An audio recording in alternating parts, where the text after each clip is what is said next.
আলহামদুলিল্লাহ ওয়াসসালাতু ওয়াসসালামু আলা রাসূলিল্লাহ ওয়া আলা আলিহি ওয়া সাহবিহি আজমাইন, আম্মা বাদ। আলহামদুলিল্লাহ, আল্লাহ সুবহানাহু ওয়া তাআলা শুকরিয়া, যিনি আমাদেরকে তৌফিক দিয়েছেন রাসূল সাল্লাল্লাহু আলাইহি ওয়াসাল্লামের জীবনী সম্পর্কে জানার জন্য, শেখার জন্য, একত্রিত হওয়ার। আমরা আল্লাহ সুবহানাহু ওয়া তাআলার শুকরিয়া আদায় করি। আলহামদুলিল্লাহ, আমরা আলোচনা করতেছিলাম একটি গুরুত্বপূর্ণ অধ্যায়, সেটি হচ্ছে খায়বার অভিযান। খায়বার অভিযান ইসলামের যতগুলো অভিযান হয়েছে তার মধ্যে এটি একটি অন্যতম গুরুত্বপূর্ণ অভিযান। খায়বারের যুদ্ধ খুবই গুরুত্বপূর্ণ। এই যুদ্ধের অনেক সিগনিফিকেন্স আছে, এই যুদ্ধের অনেক গুরুত্ব আছে ইসলামে। আমরা বলতেছিলাম যে রাসূল যখন খায়বারের পথে রওনা দিলেন, তো খায়বারে যাওয়ার পথে রাসূল সাল্লাল্লাহু আলাইহি ওয়াসাল্লাম ঈশ্বর পর্বত অতিক্রম করেন। তো খায়বার হচ্ছে বলছিলেন মদিনা থেকে 60 বা 80 কিলোমিটার দূরে। তো তিনি ঈশ্বর পর্বত অতিক্রম, অতঃপর ঈশ্বরকে এই আসারও বলা হয়। অতঃপর তিনি সাহবা নামক উপত্যকা দিয়ে গমন করেন, তারপর রাজি নামক উপত্যকায় গিয়ে পৌঁছেন। এই রাজি আবার ওই রাজি না, আরেকটা রাজি নামক জায়গা আছে, কে মনে আছে? একটা রাজিতে যে কিছু সাহাবীকে শহীদ করা হয়েছিল, মনে আছে? রাসূল 10 জন সাহাবীকে পাঠাইছিলেন কোরআন শেখানোর জন্য। ওইখানে কিছু সাহাবীকে শহীদ, ওই এলাকার নাম ছিল রাজি। একটা ঝর্ণা ছিল, ওই ঝর্ণার পাশে। তো এই রাজি আবার ওই রাজি না, এটা হচ্ছে ওই একটি উপত্যকার নাম। তো রাজি হতে মাত্র একদিন এবং এক রাত্রি ব্যবধানে বনু গাতাফানের জনবসতি অবস্থিত ছিল। তো যুদ্ধ প্রস্তুতি সহকারে বনু গাতাফান খায়বারবাসীদের সাহায্যার্থে খায়বার অভিমুখে যাত্রা করেছিল। বনু গাতাফানের কথা মনে আছে, বলছিলাম যে ইহুদিরা ওদের কাছে সাহায্য চাইছে। বনু গাতাফান হচ্ছে বড় গোত্র, এরা মানে এই কুরাইশদের না, কুরাইশের মতো না, আবার ইহুদিদের সাথে না, আলাদা একটা বেদুইন গোত্র, অনেক বড় গোত্র, অনেক শক্তিশালী, পাওয়ারফুল। ইহুদিদের সাথে ওদের মিত্রতা আছে। তো ইহুদিরা ওদের কাছে সাহায্য চাইছিল, তো তারা অস্ত্রশস্ত্র নিয়ে, সাহায্য নিয়ে খায়বার অভিমুখে যাচ্ছিল ওদেরকে সাহায্য করার জন্য। গাতাফান হচ্ছে বড় গোত্র এবং ওদের অনেক লোকবল, অনেক সম্পদ। তো যুদ্ধ প্রস্তুতি সহকারে বনু গাতাফান খায়বারবাসীগণের সাহায্যার্থে খায়বার অভিমুখে যাত্রা শুরু করেছিল। কিন্তু পথের মধ্যে তাদের পিছন দিক থেকে কিছু শোরগোল শুনতে পেয়ে তারা ধারণা করলো তাদের শিশু এবং পশুপালের উপর মুসলিমরা আক্রমণ চালিয়েছে। এই কারণে তারা খায়বারকে মুসলিমদের হাতে ছেড়ে দিয়ে পিছনে ফিরে চলল। যখন যাচ্ছিল তারা পিছনে হঠাৎ করে শুনলো যেন খুব চিল্লাচিল্লি হইতেছে। তো তারা মনে করলো কি তাদের বাচ্চাদের উপর বা মহিলাদের উপর মুসলমানরা আক্রমণ করছে। তো এই মনে করে তারা বললো যে খায়বার জায়গায় থাক, আমাদের নিজেদের আগে হেল্প দরকার। তো তারা ফিরে গেল। দেখেন আল্লাহ সুবহানাহু ওয়া তাআলা আসলে কিচ্ছু ছিল না। আল্লাহ সুবহানাহু ওয়া তাআলা ওদেরকে ওইখান থেকে বিরত করছেন, তারা ওইখানে না যায়, মুসলমানদের জন্য যেন কঠিন না হয়। তারা পিছনে ফিরে গেল, মুসলমানদেরকে ছেড়ে দিয়ে তারা পিছনে ফিরে গেল। এরপর রাসূল সাল্লাল্লাহু আলাইহি ওয়াসাল্লাম যে দুজন পথ অভিজ্ঞ ব্যক্তি যারা সৈন্যদের পথ প্রদর্শনের কাজে নিয়োজিত ছিলেন, তাদের মধ্যে একজন ছিল হুসাইল। তাদের নিকট থেকে এমন এক পথের খোঁজ জানতে চাইলেন যে পথ ধরে মদিনার পরিবর্তে তার উত্তর দিক দিয়ে সিরিয়ার পথ ধরে খায়বারে প্রবেশ করা যায়। রাসূল সাল্লাল্লাহু আলাইহি ওয়াসাল্লামের কৌশল অবলম্বনের উদ্দেশ্য ছিল শাম রাজ্যের দিকে ইহুদিদের পলায়নের পথ রোধ করা এবং বনু গাতাফান থেকে ইহুদিদের সাহায্য প্রাপ্তির পথ বন্ধ করে দেয়া। দেখেন এই ট্যাকটিক্সগুলো, কৌশলগুলো খুবই ইম্পর্টেন্ট। যে আমি যদি এই রাস্তা দিয়ে যাই তো ওই রাস্তা দিয়ে গাতাফানের সাথে সাহায্য করবে, অথবা ওদিকে পালিয়ে যেতে পারে। তো এমন এক রাস্তা চুজ করলেন যেখানে ওদের পালানোর পথ বন্ধ করা যায়, আবার ওদের সাহায্যের পথও যেন বন্ধ করা যায়। তো এগুলো কৌশল, যুদ্ধ কৌশল। আর রাসূল সাল্লাল্লাহু আলাইহি ওয়াসাল্লাম থেকে কৌশলী কে ছিল তখন? তো তার থেকে বেশি কৌশলী ছিল না। আর যখন ওই কোনো যুদ্ধে যাব তখন ওই যার যে কোয়ালিটি তাকে দাম দিতে হবে, তাকে গুরুত্ব দিতে হবে। যেমন রাস্তা যারা চিনে, আমি যদি ধরেন আমি নেতা, আমি বললাম যে না আমি যদি বলবো ওদিকে যাবো, এটা আমাদের মধ্যে কিছু আছে যে আমি যেটা বুঝি না আমি ওইটাতেও কথা বলতে চাই। হ্যাঁ আমি নেতা, আমি যেটা চুজ করছি ওইটা, রাস্তা চুজ করছি ওইটা। কিন্তু আপনাকে বুঝতে হবে যে রাসূল দেখেন উনি নিজে রাস্তা গাইড যারা দুজন নিয়ে গেছিল, যারা রাস্তা চিনে ভালো, ওদের কাছ থেকে সাহায্য নিচ্ছে, তাই না? আমরা হলে করতাম কি, না না আমি মনে করি এটা ভালো, এই রাস্তাতেই যাবো, বলছি তো বলছি। আমাদের মধ্যে অভ্যাসটা আছে, তো এটা ঠিক না। যে যেটা ভালো বোঝেন, সাহাবের জিজ্ঞেস করলেন, ইয়া রাসূলুল্লাহ আপনি জায়গায় চুজ করলেন, এটা কি আল্লাহর পক্ষ থেকে ওহী নাকি এমনি আপনি চুজ করছেন? তো এইখানেও ঘটনাটা আছে। বদরের সময় মনে আছে, বলছিল এক সাহাবী বলছিল, ইয়া রাসূলুল্লাহ আমরা যেখানে ক্যাম্প করলাম এটা কি আল্লাহ সুবহানাহু ওয়া তাআলার পক্ষ থেকে ওহী নাকি আপনি চুজ করছেন? জি। তো কি বললাম যে হ্যাঁ, তো উনি বলছে যদি মানে আগে জিজ্ঞেস করছে যদি আল্লাহ সুবহানাহু ওয়া তাআলার পক্ষ থেকে ওহী হয় তাহলে নিশ্চয়ই এখানে আমাদের উত্তম আছে। আর যদি আমাদের মতামত দেওয়ার সুযোগ থাকে তাহলে আমি একটা মতামত দিতে চাই। তো বললাম না না না, এটা আমি এমনি এখানে ক্যাম্প করছি। বলো কি? তখন কি বললো যে তাইলে আমরা এক কাজ করি, ওই যে সামনে পানির যে ঝর্ণাটা আছে, ওই ঝর্ণা ক্রস করে আমরা তারপরে যাই ক্যাম্প করি, তখন পানির উৎসগুলো আমাদের পিছনে থাকবে। এই দেখেন কৌশল। প্রস্তাবটা গ্রহণ করলেন সাথে সাথে, বলেন হ্যাঁ খুব ভালো প্রস্তাব, সাথে সাথে গ্রহণ করলেন। তাহলে কি বোঝা গেল, যার যে গুরুত্ব আছে তাকে গুরুত্ব দিতে হবে, মানে যে যে জিনিসে এক্সপার্ট তার এক্সপার্টিস দিতে হবে। মানে আমি নেতা হলাম দেখে আমি সব আমার মন মতো করবো, আমি বুঝি না বুঝি এরকম, এটা কোনো ব্যাপার না, এটা ঠিক না, এটা করা যাবে না। তো এইখানে আমাদের জন্য এটা শিক্ষা। তুই যে বলছেন রাসূল সাল্লাল্লাহু আলাইহি ওয়াসাল্লামের জীবনীতে প্রত্যেকটা মুহূর্তে মুহূর্তে আমাদের জন্য শিক্ষা। এই তাহলে কী হলো, দুইজন সাহাবী ছিল সাথে অভিজ্ঞ, পথ অভিজ্ঞ লোক। তাদের কাছ থেকে একজনের কাছ থেকে তিনি উত্তম রাস্তা বের করে ওই রাস্তা দিয়ে খায়বারে গেলেন, উল্টা রাস্তা দিয়ে। মদিনা থেকে যদি এদিকে যান খায়বার, তাহলে তো ওইদিকে সিরিয়া দিকে কিছু চলে যাবে। তো কোনকে একটু ঘুরে গিয়ে সিরিয়ার দিক থেকে ওদের কাছে আসা, তো পিছনে তো মদিনা, ওইদিকে সিরিয়াতে যাওয়ার রাস্তা নাই, সিরিয়া থেকে সৈন্যবাহিনী আসতেছে, তো ওরা ফিরে যাওয়ার রাস্তা নাই। তো এই কৌশল, এই কৌশলটা ওরা রসুল অবলম্বন করলেন। তো রসুল বললেন যে প্রত্যেকটি পথের নাম বলে দাও। তো এইটি ছিল একটি রাস্তা। তো আরেকজন পথ অভিজ্ঞ বললেন, ইয়া রাসূলুল্লাহ, আমি আপনাকে সে পথ দিয়ে নিয়ে যাব। অতঃপর আগে আগে চলতে থাকলেন। চলার এক পর্যায়ে তারা এমন এক জায়গায় পৌঁছেন যেখানে থেকে একাধিক পথ বের হয়ে গেছে। তো তিনি আরজ করলেন, ইয়া রাসূলুল্লাহ, এ সকল পথ দিয়ে আপনি গন্তব্যস্থানে পৌঁছতে পারেন। তিনটা রাস্তা আছে, চলতে শুরু করলেন ওই জায়গার উদ্দেশ্যে। যাওয়ার পথে তিনটা রাস্তা আছে, কিছু যাওয়ার পরে তিনটা রাস্তা পেলেন। ইয়া রাসূলুল্লাহ, এখান থেকে তিনটা রাস্তা গেছে, তিনটা রাস্তা ওইদিকে যায়, আমরা কোনটা দিয়ে যাব? তাহলে এখন কি করা? এখন তো তিনটা রাস্তায় সেম, মানে ধরেন এইখান থেকে বের হয়ে ওইখানে যাওয়া, এখান থেকে বের হয়ে ওইদিকে দিয়ে ওইখানে যাওয়া, ওদিক দিয়ে ঘুরে ওইখানে যাওয়া, তো সবই সেম। তো কোন যাইতে দেবো একটা দিয়ে, কোনটা দিয়ে যাবো? রাসূল কি বললেন দেখেন, তিনি বলেন যে প্রত্যেকটি নাম বলো আমাকে, প্রত্যেকটা রাস্তার নাম বলো আমাকে, কী নাম? তখন তিনি বলেন যে এটির নাম হচ্ছে হাজন। হাজন মানে হচ্ছে কঠিন, কর্কশ, কঠিন কর্কশ। তো তিনি রাসূল এটা এই নাম শুনে বলেন যে না, নামটা পছন্দ হলো না, এই পথ ধরে যাওয়া পছন্দ করলেন। দেখেন নামটা কঠিন, কঠিন কর্কশ। অথচ দেখেন ইসলামে আল্লাহ সুবহানাহু ওয়া তাআলা কোরআনে বলছে যে রাসূল কি বলছিল, যে আমি তোমাদের কাছে তোমাদের মধ্য হতে নবী পাঠাইছি, তাই না? তিনি হচ্ছেন তোমাদের কষ্ট যাকে কষ্ট দেয়, তোমাদের দুঃখ যাকে দুঃখ দেয়। আজিজুন আলাইহিম হারিসুন আলাইকুম বিল মুমিনিনা রাউফুর রহিম। তাহলে তোমার নরমভাষী, মিষ্টভাষী, নম্র, ভদ্র। রাসূল কে হচ্ছে নরমভাষী, মিষ্টভাষী, নম্র, ভদ্র, যাকে আল্লাহ সুবহানাহু ওয়া তাআলা পাঠাইছে নরম করে। তো ইসলামের ক্যারেক্টার হচ্ছে এটা, নরম সরম, মিষ্টভাষী, ভদ্র। ইসলাম শক্ত ক্যারেক্টারের না। তো রাসূল ওই এই জন্য শক্ত নামটাই পছন্দ করে, বলে হাজন নাম, তো এই নামটা পছন্দ করে, বলে না নামটা পছন্দ হলো না, এটা এই রাস্তা দিয়ে যাবো না। দ্বিতীয় পথের নাম জিজ্ঞেস করবো, ওটা কি? বলো যে শ্বাস। শ্বাস মানে কি হচ্ছে বিযুক্তিকর এবং চাঞ্চল্যকর। তো রাসূল এটাও পছন্দ করলেন না, নামটার মধ্যে সৌন্দর্য নাই আর কি। 3 নম্বর রাস্তার নাম জিজ্ঞেস করেন, ওটা কি? বললো হাতিব। হাতিব মানে কাঠ সংগ্রহকারী, কাষ্ঠ সংগ্রহকারী। যে তিনি বলেন যে এই পথ দিয়ে চলতেও, তিনি এই পথ দিয়ে চলতেও অস্বীকার করলেন, এই পথ দিয়েও গেলেন না। তারপর হুসাইল বলেন যে তাহলে তার একটি মাত্র পথ আছে, মানে এই নামগুলো পছন্দ সুন্দর লাগলো না ওনার রাসূলের কাছে।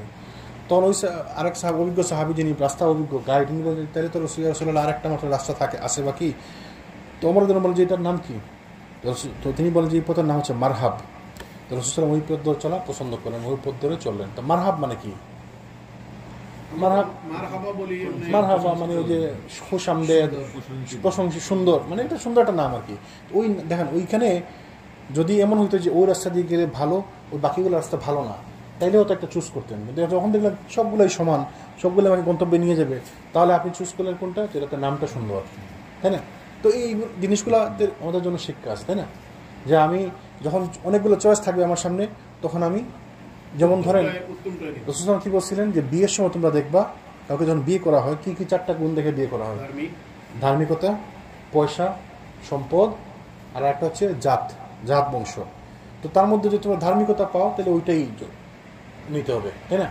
এখন ধরেন আমার কাছে 3টা সম্বন্ধ আছে, 3টা সম্বন্ধই ধার্মিক, 3টা সম্বন্ধ আসে, সবগুলো ধার্মিক, খুব ধার্মিক, আমি জানি এদের সম্পর্কে খুব ভালো ধার্মিকেরা।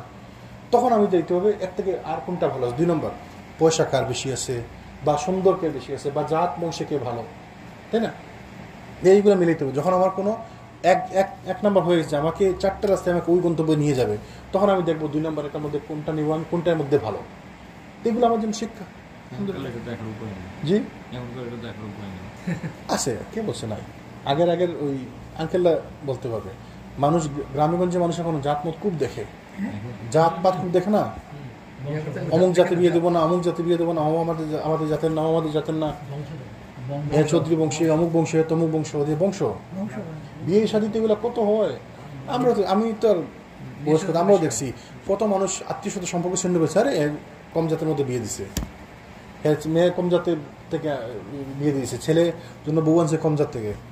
শোনেন না এগুলো?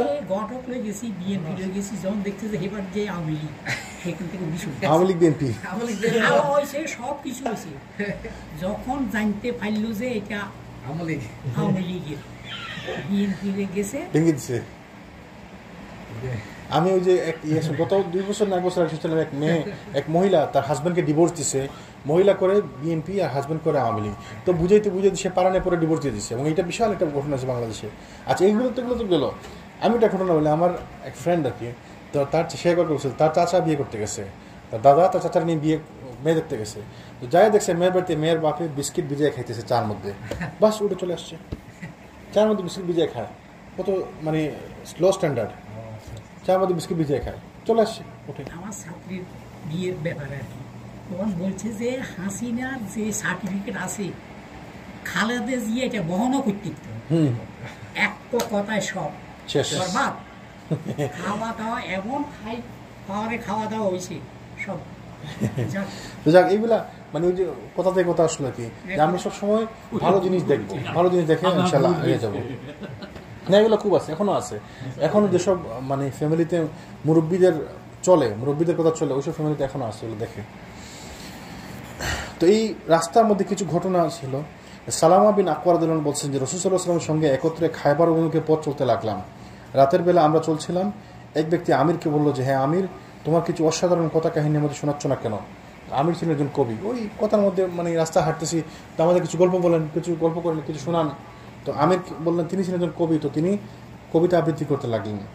কবিতা তিনি পড়লেন, তবে অর্থগুলো হচ্ছে, হে আল্লাহ তুমি যদি অনুগ্রহ না করতে হলে আমরা হিদায়াত পেতাম না, সাদাকা করতাম না, সালাত আদায় করতাম না, আমরা তোমার নিকট উৎসর্গকৃত হলাম, তুমি আমাদেরকে ক্ষমা করে দাও। যতক্ষণ আমরা তাকে অবলম্বন করি এবং যদি যুদ্ধ করি তখন আমাদের কদম মজবুত করে রেখো, আমাদের উপর শান্তি বর্ষণ করো। যখন আমাদের ভয় প্রদর্শন করা হয় তখন যেন আমরা অটল হয়ে যাই, এবং চ্যালেঞ্জকালীন অবস্থায় আমাদের প্রতি লোকেরা আস্থা রেখেছেন। কত সুন্দর দোয়া, কত সুন্দর দোয়া, চিন্তা করেন, কবিতার মাধ্যমে দোয়া করতে লাগলেন। তো আবার আমি বলি, হে আল্লাহ যদি তুমি অনুগ্রহ না করতে তাহলে আমরা হেদায়েত পেতাম না। তাহলে হেদায়েতটা আসে কার কাছ থেকে? আল্লাহ সুবহানাহু ওয়া তাআলা। আল্লাহ সুবহানাহু ওয়া তাআলা বলছেন না যে হেদায়েত কে দিবে? আল্লাহ সুবহানাহু ওয়া তাআলা। হেদায়েত আল্লাহ ছাড়া কেউ দিতে পারবে না। রাসূল সাল্লাল্লাহু আলাইহি ওয়াসাল্লাম ওইখানে তো আল্লাহুম্মা মাহদিনা ফিমান হাদাই, রাসূল সাল্লাল্লাহু আলাইহি ওয়াসাল্লাম কত চেষ্টা করেছে, চাচা পায় না, তো চাচা মারা গেছে, আল্লাহ সুবহানাহু ওয়া তাআলা আয়াত নাযিল করে দিয়েছে যে হেদায়েত আসে আল্লাহর পক্ষ থেকে, আল্লাহ যাকে ইচ্ছা হেদায়েত দেন। ওই যে আমরা বলি না, ওই যে জুমার খুতবা বলি না আমরা, ওই খুতবার অংশটুকু, আল্লাহ যাকে হেদায়েত দেন তাকে কেউ পথভ্রষ্ট করতে পারে না, আর আল্লাহ যাকে পথভ্রষ্ট করে রেখে দেন তাকে কেউ হেদায়েত দিতে পারবে না। চিন্তা করো, তাহলে হেদায়েত আসে আল্লাহ সুবহানাহু ওয়া তাআলার পক্ষ থেকে। তাহলে আমরা যারা সালাত আদায় করতে মসজিদে আসছি, আপনি মনে করবেন না এটা আপনার ক্রেডিট, আল্লাহ সুবহানাহু ওয়া তাআলা আপনার প্রতি রহম করছেন, আপনাকে হেদায়েত দিচ্ছেন, আপনাকে আল্লাহ বরকত দিচ্ছেন, এই জন্য আপনি মসজিদে। এই বাফলোতে অন্তত 100,000 লোক আছে, 100,000 মুসলিম আছে বাফলোতে, তার মধ্যে ওই সব মসজিদে মিলে বড় দূরে 500 লোক এখন মসজিদে না এই মুহূর্তে। মাগরিবে যা আছে এসা কিছু আসবো, এই যে মাগরিবে মাঝখানে এখন তো 500 লোক মসজিদে নাই, সারা বাফলো মিলে 500 লোক নাই মসজিদে, অথচ 100,000 লোক আছে বাফলোতে। তো চিন্তা করেন আপনি কত লাকি কিনা, আপনি লাকি না, সৌভাগ্যবান না? আপনাকে সৌভাগ্য আল্লাহ দিচ্ছে, এই হেদায়েত আল্লাহর পক্ষ থেকে আসছে, এবং এইটি উনি বলছে, স্বীকার করতেছে, তুমি যদি অনুগ্রহ না করতে আমরা হেদায়েত পেতাম না, আল্লাহ যদি অনুগ্রহ না করতো আমরা হেদায়েত পেতাম না। আলহামদুলিল্লাহ আল্লাহ আমাদের হেদায়েত দিচ্ছে। তারপরে কি বলছে, আমরা সাদাকা করতাম না। তো সাদাকা যে কেউ করতে পারে না, সাদাকা করা কঠিন কাজ, শয়তান পকেটে হাত দিতে দে না। ওই যে বললাম, আমি প্রথমে বলছি না যে আমরা ওই যে মাঝে মধ্যে একটু প্র্যাকটিস করি, যার পকেটে হাতে যা উঠবো দিয়ে দেবো, আমি তো জানি কত রাখছি, ওই চোখ বন্ধ করে উঠাইলে ওই যেটা উঠাতে চাই ওইটাই উঠবো, কারণ আমি তো জানি কোন পকেটে কি রাখছি। তো এই আমাদের অভ্যাস, আমরা সাদাকা করতে পারি না। রাসূল কি বলছে, ইনফিকুনা ফিস সাররাই ওয়াদ দাররাই, যারা আল্লাহর রাস্তায় ব্যয় করে কঠিন অবস্থা এবং সহজ অবস্থায়, মানে সচ্ছলতা এবং অসচ্ছলতায়, তার অনেক পয়সা আছে সে দিছে, এখন তার খুব পয়সা কম, সে খুব অসচ্ছলতার মধ্যে আছে, তাও সে দিতেছে। এই আল্লাহ দেখে পছন্দ করে, এটা হচ্ছে উত্তম আমল। আল্লাহ এইসব ভালো কাজকে আল্লাহ পছন্দ করে, এবং এই আয়াতের মধ্যে আল্লাহ বলছে, এবং যারা ক্রোধ সংবরণ করে এবং যারা অন্যকে মাফ করে দেয়, সূরা আল ইমরানের 132 নম্বর আয়াত, ওই একই আয়াতের মধ্যে আল্লাহ বলছে যারা দান করে সচ্ছল এবং অসচ্ছল অবস্থায়, আর যারা নিজেদের ক্রোধকে রাগকে সংবরণ করে, এই যে একটা বলতেছিল রাগকে যারা সংবরণ করে আর যারা মানুষকে মাফ করে দেয়, দেখেন রাগকে যারা কন্ট্রোল করে আর যারা মানুষকে মাফ করে দেয়।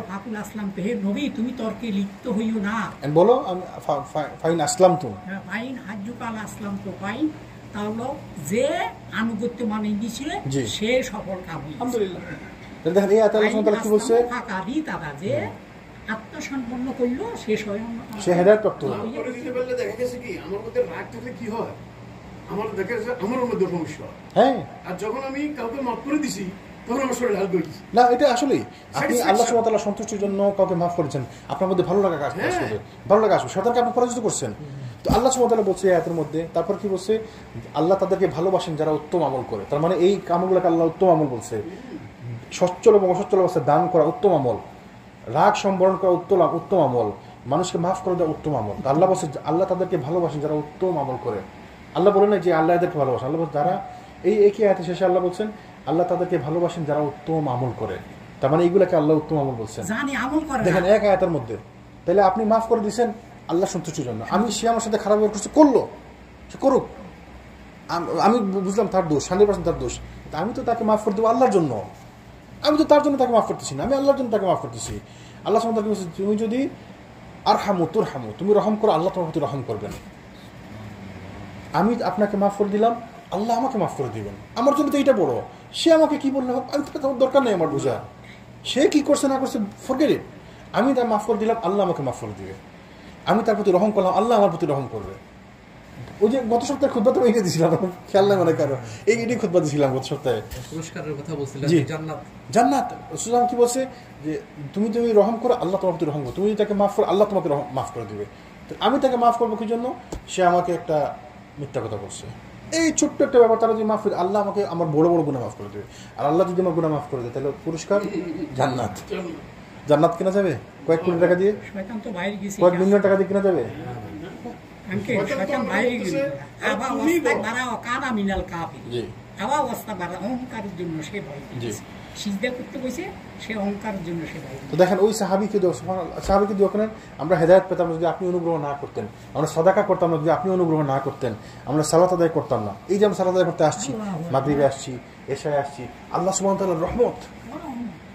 এই দেখেন কত লোক, মানে আপনি যদি হিসাব করেন আপনি তো 1% লোকের মধ্যেও নাই, মানে 1% লোকও আপনার মতো নাই সালাত আদায় করতেছে। আমরা জ্ঞান অর্জনের আসরে বসছি, জ্ঞান অর্জনের আসর, এটার মর্যাদা রাসূল কি বলছে যে ফেরেশতা তাদের ডানা বিছিয়ে দেয়, এবং এই আল্লাহ সুবহানাহু পক্ষ থেকে প্রত্যেকটা মুহূর্তে মুহূর্তে বরকত বর্ষণ হতে থাকে, রহমত বর্ষণ হতে থাকে এই জ্ঞানের মজলিসে। তারপরে আর হাদিসে রাসূল বলছে তাদের জন্য দোয়া করে, সমুদ্রের নিচের মাছগুলো তার জন্য কত দোয়া করে, আল্লাহর প্রত্যেকের সৃষ্টিদের জন্য দোয়া করে। সৃষ্টি। তাহলে সমুদ্রের তলদেশে যে মাছ আছে ওই মাছটা আপনাকে দেখতেছে না, কিন্তু সে আপনার জন্য দোয়া করতেছে। ফেরেশতা, এই যে আমরা বসে আছেন, আপনি কর্পেটে বসছেন না, আপনি তো দেখতেছেন না, ফেরেশতাদের ডানায় বসছেন আপনি, ফেরেশতার ডানা বিছিয়ে যে ডানার প্রেরণা বসছে। এই যে রহমত, তাহলে যারা জ্ঞানের মজলিসে বসে, যারা মসজিদে আসে, দার্সে বসে ক্লাস করি, শিখি আমরা যারা, আল্লাহ এদের এরা একটু ভিন্ন না অন্যদের থেকে। আপনি দেখবেন যারা এখানে আমরা বসি রেগুলার শুনতে চেষ্টা করি, সময় দিতে চেষ্টা করি, দেখবেন অন্যদের থেকে আপনার ব্যবহারটা ভিন্ন। আল্লাহর পক্ষ থেকে রহমত, এটা অবশ্যই ভিন্ন হতেই হবে। ওই যে বর্ষণ করতেছে, কিছু বর্ষণ তো আমার গায়ে লাগছে, মাথায় লাগছে, তো যে আসে না সে তো পাইল না, তো তার থেকে তো আমি ভিন্ন হবই, তাই না? আলহামদুলিল্লাহ। তারপর কি বললেন, তুমি আমাদেরকে ক্ষমা করে দাও, সব সময় ক্ষমা চাইতে হবে, সব সময় ক্ষমা চাইতে হবে, প্রত্যেকটা মুহূর্তে মুহূর্তে মুহূর্তে ক্ষমা চাইতে হবে। কারণ ক্ষমা কেন চাইতে হবে, আপনি মনে করতেন আমি কেন ক্ষমা চাইবো, আপনি বুঝতেছেন না হয়তো আপনি কোন ভুল করতেছেন, আমাদের অজান্তে, আমাদের জানায় অজানায় আমরা ভুল করতেছি। রাসূল দোয়া শিখিয়েছে না যে আল্লাহ আমাকে মাফ করে দিও শিরক থেকে, যা আমি জানি এবং যা আমি জানি না। তাহলে ভুল আমাদের হয়, জানাই হয়, অজানায় হয়। আমি যে নামাজের মধ্যে দাঁড়িয়েছি, আমি নামাজ থেকে সিজদা থেকে উঠলাম, আপনি উঠার আগে আমি একটু উঠে পাটা সহজ করে নিলাম, একটু বেশি জায়গা নিলাম, তো টাকা একটু লাগে, এটা আপনার জন্য কঠিন করলাম, আমি খেয়ালই করলাম না, আপনার জন্য আমি কঠিন করে দিলাম, অজানা হয়ে গেছে, আমার খেয়াল করি না, আমি কিন্তু আপনাকে কষ্টটার জন্য করি নাই। এই জন্য আল্লাহ বলেন আউযু বিকা আন উশরিকা বিকা ওয়া আনা আ'লামু ওয়াস্তাগফিরুকা লিমা লা আ'লামু। আল্লাহ আপনি আমাকে শিরকের গুনাহ থেকে মুক্ত করুন, আমি যা জানি এবং আমি যা জানি না। আস্তাগফিরুকা লিমা লা আ'লামু, আল্লাহ আমি যা জানি না তার থেকে আমাকে মুক্ত করুন। তার মানে আমাদের অজানায় আমাদের গুনাহ হয়, এই জন্য আমাদের প্রত্যেকটা মুহূর্তে মুহূর্তে মুহূর্তে ইস্তেগফার করতে হবে। কতবার ইস্তেগফার করতে হবে মিনিমাম? রাসূল কতবার করতেন? 70 কতবার করতেন? 70 বার, এক বর্ণনা আছে 100 বার। আল্লাহ রাসূল যার ওয়াকাদ্দামনা ওয়া মা আখারনা, যার পূর্ব এবং পিছনে সব গুনাহ মাফ, যার সব গুনাহ মাফ, যার স্লেট হচ্ছে সাদা সাদা, কিচ্ছু নাই, সাদা স্লেট, তো ওনার যদি 70 বার, উনি যদি 70 বার করেন, আমাদের তো আর কোনো কথাই বলার দরকার ছিল না। সারাদিন আমাদের কথা বলার সুযোগ, সারাটা দিন আপনি আস্তাগফিরুল্লাহ আস্তাগফিরুল্লাহ করবেন, আল্লাহর কাছে মাফ চাইতে থাকবেন, ইস্তেগফার করতে, আমাদের সারাদিন এটি করার দরকার ছিল। আমাদের কোনো কথা বলার সুযোগই থাকতো না যে আমরা হাদিস মোতাবেক চলতাম। আমরা অন্তত 70বার চেষ্টা করি। আমরা কি বলছি 70বার আজকে ইস্তেগফার করছি? আমাদের অভ্যাস হয়েছে, আমরা অনেকে যারা ওই যে নামাজের পরে জিকির করি সালাম ফিরি আস্তাগফিরুল্লাহ আস্তাগফিরুল্লাহ আস্তাগফিরুল্লাহ, বুঝি বা না বুঝি খেয়ালই নেই, আমরা এমনি বলি আর কি, অভ্যাস হয়ে গেছে। আলহামদুলিল্লাহ এটা ভালো। তো এই 3-5-15বার অন্তত বলি বাস, তাই না? এই 15বারের বেশি কেউ বলে, 16বার কেউ বলছি কোনোদিন, মানে বেখেয়ালে অন্তত 70বার অথবা 100বার আস্তাগফিরুল্লাহ আস্তাগফিরুল্লাহ আস্তাগফিরুল্লাহ। আপনি বাসা থেকে আসতেছেন, আস্তাগফিরুল্লাহ বলতে বলতে আসেন না। আমরা গাড়িতে উঠলে কী করি, যারা গাড়ি থেকে মসজিদ থেকে বাসায় আসি, উঠে একটা ফোন দিয়ে অমুক কথা বলতে বলতে মসজিদে আসি। এই কথা না বলে আপনি ইস্তেগফার করেন না। দেখুন বাসা থেকে এখানে আসতে অন্তত 20 বার বলে ফেলছেন ইস্তেগফার, অন্তত 50 বার বলে ফেলছেন। ইস্তেগফার করতে হবে। এই প্র্যাকটিস করলে আপনি তো গুনাহ দরকার নেই, বলতে থাকেন, এটা তো গুনাহ দরকার নাই, মানে আপনি ইস্তেগফার করেন, করতে থাকেন। তো আমরা তো ওই যে বলছেন যে সারা অঙ্গে ব্যথা ওষুধ দিব কোথায়? আমাদের সারা শরীর, আমাদের পুরাটাই আমরা গুনার মধ্যে নিমজ্জিত, এবং পুরোটা দুনিয়াবী চিন্তা নিমজ্জিত, পুরোটা গুনার মধ্যে নিমজ্জিত। আল্লাহ যেন আমাদের সহজ করবেন। আল্লাহ যদি সহজ না করেন আমরা কেউ পার পাবো না। রাসূল বলছে না কিয়ামতের দিন যে আল্লাহ যদি কাউকে রহম না করে কেউ জান্নাতে প্রবেশ করতে পারবে না, কেউ কারো আমল দিয়ে জান্নাতে যেতে পারবে না। তো আমরা চাইতে হবে কি, আল্লাহ আপনি আমাদেরকে মাফ করবেন, আপনি রহম করেন। আপনার আমলগুলো তো কিচ্ছুই না। যখন সাহাবী জিজ্ঞেস করলেন ইয়া রাসূলুল্লাহ আপনিও? তো বলছে হ্যাঁ আমিও। আমল দিয়ে আপনি জান্নাতে যেতে পারবেন না। আমল আর কতটুকু করছেন? আপনি তো বয়স মাত্র 70-80 বছর বাঁচবেন, আপনি বা 100 বছর বাঁচবেন। 100 বছর আপনি নামাজ পড়ছেন কত? ওই বড় দিলে কয়েক হাজার ওয়াক্ত নামাজ পড়ছেন, বাস। আপনার তো আমল তো বেশি নাই। যে এক লোক বনী ইসরাঈলের এক লোক ঘটনা, বুখারী বর্ণনা। তো আল্লাহ সুবহানাহু ওয়া তাআলা কিয়ামতের দিন তাকে বলবে যে তাকে আমার রহমতের কারণে তাকে জান্নাতে প্রবেশ করা। তো তুমি বলো ইয়া রাসূলুল্লাহ, ইয়া আল্লাহ আমি আপনার রহমতের কারণে কেন যাবো? আমার তো আমল আছে, আমি তো 500 বছরের আমল আছে আমার, আমি রোজা রাখছি, সালাত আদায় করছি, আমি ভালো কাজ করছি, আমার তো আমল আছে, আমি আপনার রহমতে কেন যাবো? তো সুন্দর কথা, তা অনেক আমল করছে। তো আল্লাহ সুবহানাহু ওয়া তাআলা শুনছেন ঘটনা আছে। তো আল্লাহ সুবহানাহু ওয়া তাআলা কি বলবেন যে ঠিক আছে তাহলে তার আমলগুলো মাপো, ওজন দাও। আমি তাকে যত নিয়ামত দিছি, কালকে ইমাম বলছিল মনে আছে যে নিয়ামত কাকে কি জিনিসকে বলা হয়? নিয়ামত হচ্ছে ওই জিনিস যেটা আপনি না চাইতে পাইছেন। আমাদের প্রত্যেকটা শ্বাস নিয়ামত, প্রত্যেকটা ব্রেদিং আমাদের নিয়ামত। এই যে অক্সিজেন, আপনি হসপিটালে যান, 1 ঘন্টা অক্সিজেন দেন, দেখেন 70-80-100 টাকা চার্জ করবে। যে করোনার সময় দেখা গেছে না, একটা সিলিন্ডার পাওয়া যায় না। আল্লাহ সুবহানাহু ওয়া তাআলা অক্সিজেন, আপনি যত ইচ্ছা অক্সিজেন নিতেছেন, অক্সিজেন নিলাম, চোখে দেখতেছেন। তো আল্লাহ সুবহানাহু ওয়া তাআলা বলেন যে ঠিক আছে তার নিয়ামতগুলো করো, পরিমাপ করো। শুধু যে 500 বছর সে চোখে দেখছে, তার চোখে দেখার কারণে মাফ করা হলো, বাস ওইটাই কাভার হলো না, বস তাকে এবার জাহান্নামে পাঠাও। তো সে বুঝতে পারছে আল্লাহ আমাকে মাফ করে দিন, আপনার রহমতের কারণে আমাকে জান্নাতে দিন। আল্লাহর রহমত ছাড়া আমরা কেউ জান্নাতে যেতে পারবো না। তাহলে আপনি যে মনে করতেছেন আমি মসজিদে আসি, আমি কোরআন মুখস্থ পারি, আমি হাদিস মুখস্থ পারি, আমি এটা জানি, আমি ওটা জানি, আমি ইস্তেগফার করি, আমি দলিল জিকির আসকার করি, আমি কেন, আমার একটা ভাব আছে না আমি পরেশগার লোক, এগুলা কিচ্ছু না, নাথিং। এগুলার উদ্দেশ্য হচ্ছে আল্লাহকে সন্তুষ্ট করা, আল্লাহকে খুশি করা। ওই জান্নাতে তো কোনো মূল্য নাই, জান্নাত তো অমূল্য। ওই যে বললাম না $বিলিয়ন ডলার দিলে জান্নাত কিনতে পারবেন না। তাই ওই জান্নাত আপনি কেনার চেষ্টা করবেন কিভাবে? আপনি আল্লাহকে সন্তুষ্ট করার চেষ্টা করেন, আল্লাহ সন্তুষ্ট হলে জান্নাত পাওয়া যাবে। সর্বশেষ জান্নাতি যে দুনিয়া থেকে 10 গুণ বড় জায়গাটা জান্নাতে, তো এইটাকে কিনা যাবে? আমরা আমেরিকাতে একটা জায়গা কিনতে পারেন, একটা জায়গা কিনতে গেলে দেখবেন ঢাকা, আমেরিকা বাদ দেন, ঢাকাতে 5 কাঠা জায়গার দাম 1.5 কোটি, 2 কোটি, 3 কোটি টাকা। আপনাদের যারা ঢাকায় জায়গা আছে আপনি জানেন, ভালো ভালো জায়গায় 5 কাঠা জায়গার দাম 2 কোটি, 3 কোটি, 5 কোটি টাকা। তো আমি ঢাকায় একটা জায়গা কিনতে পারতেছি না, আর জান্নাতে এই পুরো দুনিয়ার থেকে 10 গুণ বড় জান্নাত, তার সর্বশেষ জান্নাত। দেখেন তাহলে আমরা ঢাকায় জায়গা কিনতে পারতেছি না, দেশে জায়গা কিনতে পারতেছি না, আর ওই জান্নাতে আপনি কিনতে পারবেন দুনিয়া থেকে, পুরা দুনিয়া থেকে 10 গুণ বড়, তার সর্বশেষ যে জান্নাতে যাবে। তা ওই কোন লোক যাকে আল্লাহ সুবহানাহু ওয়া তাআলা বলবেন যে তুমি ওই যে জান্নাত এবং জাহান্নামের মাঝখানে যে ছিল, আরাফবাসী জাহান্নামের দিকে মুখ করা ছিল, তো সে বলবে আল্লাহ আমাকে মুখটা খালি জাহান্নামের দিকে ঘুরিয়ে দাও। ওই বলতে বলতে বলতে বলতে তাকে শেষে জান্নাতে ঢুকানো হবে। তো সে সর্বশেষ জান্নাতি, তারই হচ্ছে দুনিয়ার থেকে 10 গুণ বড়। এইটাকে আমরা কিনতে পারবো? তো এইটার জন্য আমাদেরকে আল্লাহকে চাইতে হবে যে আল্লাহ আমাকে মাফ করে দেন, আল্লাহ আমাকে সন্তুষ্ট হবেন, আল্লাহ সন্তুষ্টির জন্য দোয়া করতে হবে। আপনার আমার আমলগুলো কিচ্ছু না, নাথিং। মানে সবচেয়ে ইম্পর্টেন্ট ওই যে একটু বলছেন না, আমি হিজবুল মুসলিমের এই দোয়াটা মাঝে মধ্যে আমার চোখের সামনে পড়ে, এই যে আমার জানা ও জানা, জি দেখা ও দেখা, মানে ওই হাদিসটা অনেক বড়, কিন্তু অনেক কিছু আনছে, মানে negative positive negative positive negative positive সব আনি বলছে যে আমাকে এগুলো থেকে তুমি কি করো। আমরা যদি চিন্তা করি কোনো মানুষ চেঞ্জ হওয়ার জন্য একটা আয়াত যথেষ্ট, একটা দোয়া যথেষ্ট। এই যে আপনি একটু বলছেন যে মসজিদ যখন ঢুকলাম আমরা দোয়াটা করলাম, কি দোয়া করলাম? আল্লাহুম্মা আফতাহলি আবওয়াবা ওয়া রাহমাতিক। এটা মানে কি? আল্লাহুম্মা আফতাহলি আবওয়াবা, আবওয়াব মানে কি? ডোর। আফতাহলি মানে খুলে দাও। আল্লাহুম্মা আফতাহলি আবওয়াবা ওয়া রাহমাতিক, আমার জন্য রহমতের দরজা খুলে দাও। আপনি একবার চিন্তা করেন দোয়াটার মানে কি? যে আমি বসে ঢুকলাম যে আল্লাহ তুমি আমার জন্য রহমতের দরজাটা খুলে দাও। যদি আল্লাহ আমার জন্য রহমতের দরজা খুলে দেন তাহলে আমি রহমত প্রাপ্ত হবো। আর আমি যদি আল্লাহর কাছে রহমত প্রাপ্ত হই তাহলে তো আমার কিছু লাগে না। তাহলে এই একটা দোয়া যদি মানুষ চিন্তা করে তার জীবন পরিবর্তন যথেষ্ট। ওই যে আযানের পরে একটা দোয়া, ওই যে রাদিতু বিল্লাহি রাব্বান ওয়া বিল ইসলামি দীনান ওয়া মুহাম্মাদিন সাল্লাল্লাহু আলাইহি রাসূলান, এই দোয়াটা যদি কেউ করে আল্লাহ সুবহানাহু ওয়া তাআলা বলছে তার জন্য জান্নাত ওয়াজিব। আপনি অর্থটা চিন্তা করেন, রাদিতু বিল্লাহি রাব্বান, আমি আল্লাহকে আমার রব হিসাবে পেয়ে সন্তুষ্ট। ওয়া বিল ইসলামি দীন, আমি ইসলামকে আমার দিন হিসাবে পেয়ে সন্তুষ্ট, এবং রাসূল সাল্লাল্লাহু আলাইহি ওয়াসাল্লামকে আমার নবী হিসাবে পেয়ে সন্তুষ্ট। কেউ যদি আল্লাহর উপর সন্তুষ্ট থাকে, রসুল আল্লাহ স্রষ্টা হিসাবে পেয়ে, ইসলামকে দিন হিসাবে সন্তুষ্ট থাকে, রসুল সাল্লামকে যদি সে নবী হিসাবে পেয়ে সন্তুষ্ট থাকে তাহলে তো সে সফল কাম। এই জন্য রসুল বলছে কেউ যদি দোয়াটা করে তাহলে তার জন্য জান্নাত ওয়াজিব। ওয়াজিব মানে কি? জরুরি। তাহলে চিন্তা করেন, মানে এক একটা দোয়া আমাদের জন্য জীবন পরিবর্তন। আপনি যে খাল বলেন না আজানের দোয়া কি সুন্দর, সুবহানাল্লাহ, আজানের দোয়া। ওই যে আমি একটু আগে ভাই বলতেছিলাম আদানের মধ্যে একটু ভুল করছেন, বলে যে আপনি আদানের মধ্যে ভুল করছেন। আল্লাহ সুবহানাহু ওয়া তাআলা কি বলছে? ওয়ামান আহসানু কাওলাম মিম্মান দাআ ইলাল্লাহি ওয়া আমিলা সালিহান ওয়া ক্বালা ইন্নানী মিনাল মুসলিমিন। তার থেকে আর কি উত্তম হতে পারে যে মানুষকে উত্তম কথা বলে, উত্তম পথের দিকে ডাকে এবং বলে আমি মুসলিম। মুফাসসিররা বলছে এখানে বলা হয়েছে মুয়াজ্জিনদের কথা। তাহলে মুয়াজ্জিনের মর্যাদা কি?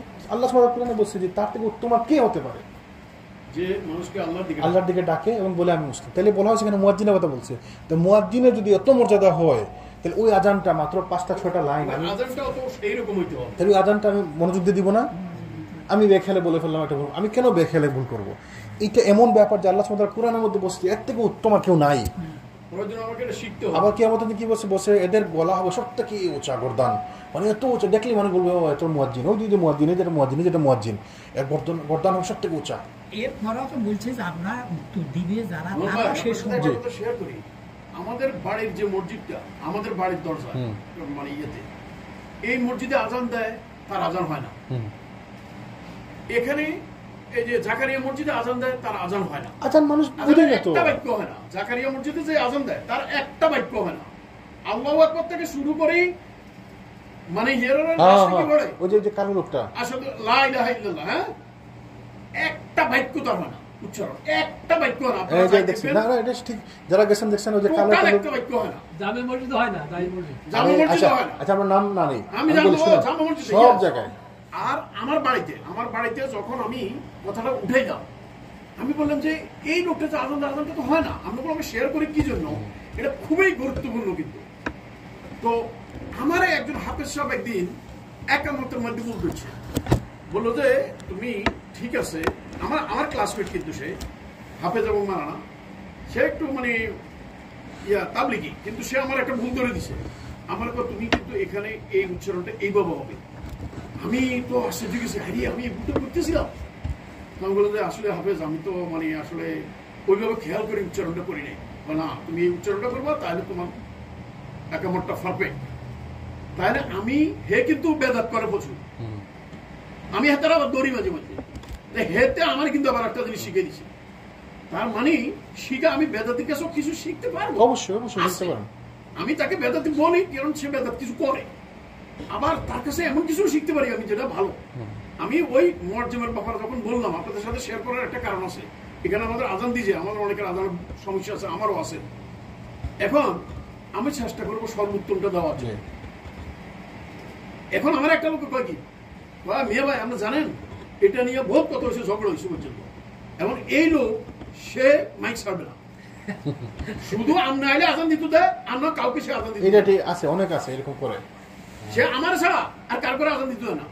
আমি গেলে কি দিবা নাকি, আমাকে বড় ভাই আর কি আমাকে বাড়ে, তো আমি গেলাম না ঠিক আছে আমরা দেন, কিন্তু একটু ঠিকঠাক করে দিয়ে।